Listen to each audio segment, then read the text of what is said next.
अस्सलाम वालेकुम रहमतुल्लाहि व बरकातुहू। नाज़रीन, वीडियो थोड़ी सी धुंधली ज़रूर है लेकिन देखिएगा पूरी, और नीचे कमेंट लाजमी कीजिएगा और लाइक भी अगर दिल करेगा तो लाजमी कर दीजिएगा।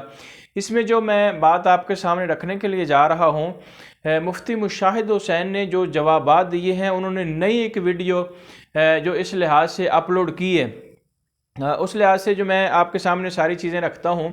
सबसे पहला उन्होंने सवाल ये किया है कि ये आपने वीडियो बनाई क्यों है। लोगों ने नीचे कमेंट किए हुए थे ना, जो उनके जवाबात दिए हैं कि लोगों ने कहा था कि आपने वीडियो बनाई क्यों है। इसके ऊपर मुफ्ती मुशाहिद हुसैन जो सैयदजादे हैं, उन्होंने कहा कि लोगों ने ऐसे ऐसे कमेंट भी किए हैं कि जिसकी वजह से मेरी दिल आज़ारी हुई है। लोगों ने कहा कि डॉलर बनाने के लिए उन्होंने कमेंट अपनी वीडियो की है, और फिर लोगों ने कहा कि ये वीडियो क्यों बनाई है, पहले लोगों से, मुफ्ती साहब से आप रब्ता कर लेते। और उसके बाद एक एक चीज़ जो है वो मैं आपके सामने रखने के लिए जा रहा हूँ। वीडियो क्यों बनाई, पहला जो लोगों ने सवाल किया, उन्होंने जवाब ये दिया कि आप पहले रब्ता कर लेते। लोगों ने ये कहा, उन्होंने कहा जी हमने रब्ता किया है और उनके ख़िलाफ़ फतवा जात भी हैं, जब वक्त आएगा तो वो इंशाल्लाह हम लोगों के सामने ज़रूर रखेंगे। और दूसरी बात उन्होंने ये की कि ज़िंदगी और मौत का पता नहीं है, ठीक है, तो ये नहीं पता कि मैंने पहले जाना है या उन्होंने पहले चले जाना है। अगर वो पहले चले जाते हैं तो जनाजे के ऊपर झगड़ा होना था, तो कि ये जी ऐसा बंदा है कि जिन्होंने शिया की बड़े अच्छे तरीके से उनकी हमायत की है, देवबंदियों की हमायत की है, और दूसरे नंबर पे फिर झगड़ा होना था, इस वजह से हमने पहले बना दिया ताकि वो अपना एक क्लिप रिकॉर्ड करवा देंगे, तो ये मामला भी रफ़ा दफ़ा हो जाएगा, हल हो जाएगा। और उसके बाद तीसरे नंबर पे मैंने लिख के रखी हुई हैं सारी चीज़ें ताकि दलील के साथ हो जाएं।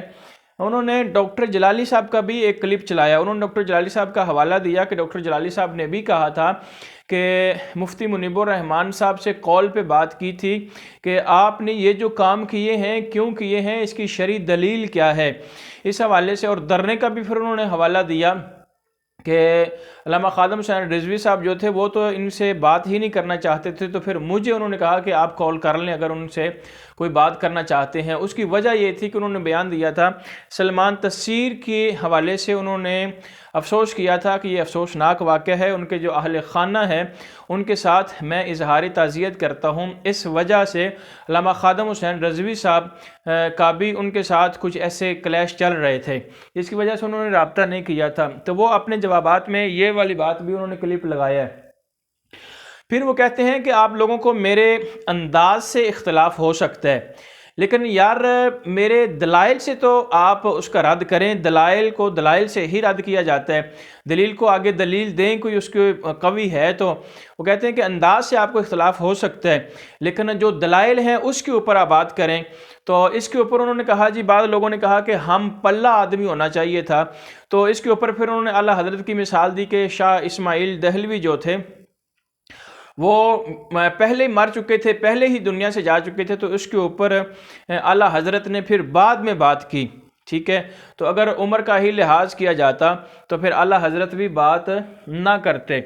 और फिर उन्होंने जवाब देने वालों को ये जवाब दिया है कि जो मुझे तरह तरह के तानो तशनी कर रहे हैं यूट्यूब के ऊपर, फेसबुक के ऊपर, अपने व्यूज़ लेने के लिए, बढ़ाने के लिए मेरे ऊपर बातें कस रहे हैं कि ये डॉलर लेने के लिए है, तो वो लोग मेरी दिल आज़ारी कर रहे हैं, ठीक है। मैं एक सैयदजादा हूँ, मेरी दिल आज़ारी कर रहे हैं, तो उनको ये नहीं करना चाहिए कि वो उनके पास कौन सी शरई दलील है कि जिसकी बिना पर वो कह रहे हैं कि आप ये डॉलर कमाने के लिए कर रहे हैं। आप मेरी वीडियो पे जाकर देखें, कोई ऐड नहीं चलता। इस लिहाज से वो कह रहे हैं कि मेरी एक वीडियो भी है कि यूट्यूब से पैसे कमाने चाहिए या नहीं कमाने चाहिए, इस लिहाज से मेरे वीडियो के ऊपर कोई ऐड नहीं चलता। मोनोटाइज के हवाले से उन्होंने नहीं बताया कि मेरा चैनल मोनोटाइज है या नहीं है, ठीक है। और इस लिहाज से उन्होंने ये बात नहीं की कि मेरा चैनल मोनोटाइज है या नहीं है। एड्स के हवाले से उन्होंने लाजमी बात की है कि ऐड जो है वो मेरी वीडियो के ऊपर नहीं चलते, और उनकी वीडियो के ऊपर ऐड चलते भी नहीं हैं। और फिर उन्होंने एक और सवाल का जवाब दिया कि मेरे पीछे बाद लोग कहते हैं कि दावत इस्लामी है, बाद कहते हैं फ़लाँ तहरीक है, फ़लाँ जमात है, या फ़लाँ कोई मामला है। तो वो कहते हैं कि मेरे पीछे कोई भी जमात नहीं है, ये जो कदम उठाया है मैंने, خود قدم اٹھایا ہے۔ تو میرے پیچھے ایسی کوئی جماعت یا کوئی تنظیم یا کوئی بڑا بندہ نہیں ہے جس کا ہاتھ ہے۔ لوگوں کا یہ کہنا ہے کہ میرے پیچھے شاید دعوت اسلامی والے ہیں، تو ایسی بات انہوں نے کہا کہ بالکل نہیں ہے، یہ سراسر میرے اوپر الزام لگایا جا رہا ہے۔ اور اس کے بعد انہوں نے جو بات کی ہے، انہوں نے کہا ہے کہ میرے چینل کے حوالے سے بھی بات کر دی اور دل آزاری میری ہوئی ہے، اس حوالے سے انہوں نے مونوٹائز کے حوالے سے بات کر دی۔ اب یہ جو کلپ ہے صرف اور صرف ان کا 11 منٹ کا کلپ، تو ویسے ان کا 30-31 منٹ کا، لیکن میں نے 11 منٹ سنا ہے۔ اس کے مطابق جو انہوں نے باتیں کی ہیں وہ میں آپ کے سامنے رکھی ہیں ساری کی ساری۔ اب اس کے اوپر جو میرا ایک چھوٹا سا تجزیہ ہے، دیکھیے شاہ صاحب نے جو کام کیا ہے وہ ان کا علم ہے، وہ ان کا استدلال ہے، وہ ان کے دلائل ہیں سارے کے سارے۔ اور قبلہ مفتی صاحب ایک عالمی لیول پہ کام کر رہے ہیں اور بیرون ممالک جاتے ہیں، اندرون ممالک بڑی بڑی محافل میں آنا جانا ہوتا ہے، ٹھیک ہے۔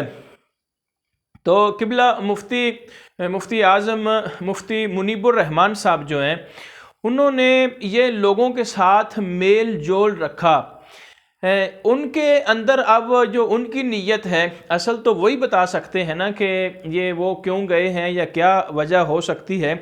کسی بھی مسلمان کے بارے میں ہمیں حسن ظن رکھنا چاہیے، اچھا خیال رکھنا چاہیے کہ ہو سکتا ہے وہ اس لیے ان کے پاس گئے ہوں کہ اپنے دلائل پیش کریں یا اپنا رویہ ان کے سامنے رکھیں یا اپنا اخلاق ان کے سامنے رکھیں یا اپنے دلائل ان کے سامنے اپنی ساری چیزیں رکھیں۔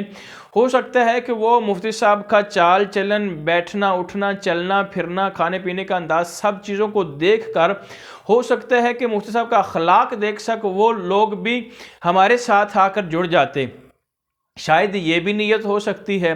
اور اب تو نیت تو اللہ تبارک و تعالیٰ کی ذات جانتی ہے یا وہ بندہ جانتا ہے کہ اس کی کیا نیت ہے، وہ کس ارادے سے گیا۔ یہ بھی ہو سکتا ہے کہ وہ اصلاح معاشرہ کے لیے، تاکہ معاشرے میں کوئی ایسا فساد پیدا نہ ہو، جیسا کہ محرم الحرام آتے ہیں تو دوسرے جو لوگ ہیں شیعہ ہیں وہ صحابہ کرام کے بارے میں بات کرتے ہیں، تو جب مفتی صاحب ان کے پاس جاتے ہیں تو یقیناً ان کو کہتے ہوں گے کہ آپ جب بڑی مجالس میں جاتے ہیں، کیونکہ مفتی مشاہد صاحب کا اتنا یعنی کہ اپروچ نہیں ہے جتنی مفتی اعظم مفتی منیب الرحمان صاحب کی ہے پاکستان میں اور دوسرے تمام ممالک میں، وہ ان کا آنا جانا ہوتا ہے، وہ تمام لوگوں کے ساتھ بیٹھتے ہیں، تو وہ پھر عالمی جتنے بھی مسائل ہوتے ہیں ان کو سامنے رکھتے ہوئے وہ پھر ڈسکس کرتے ہیں، لوگوں کو آگے لے کر چلتے ہیں۔ شاید اس وجہ سے ان کا دوسرے لوگوں کے پاس جانا ہوتا ہے، لیکن کسی کے پاس جانے سے عقائد تھوڑے بدل جاتے ہیں۔ تو اس لحاظ سے یہ ایک چھوٹی سی میری بات تھی۔ اب آپ کیا اس سے سمجھے ہیں، آپ لازمی نیچے کمنٹ کر کے بتائیے گا۔ بہت شکریہ۔ السلام علیکم ورحمۃ اللہ وبرکاتہ۔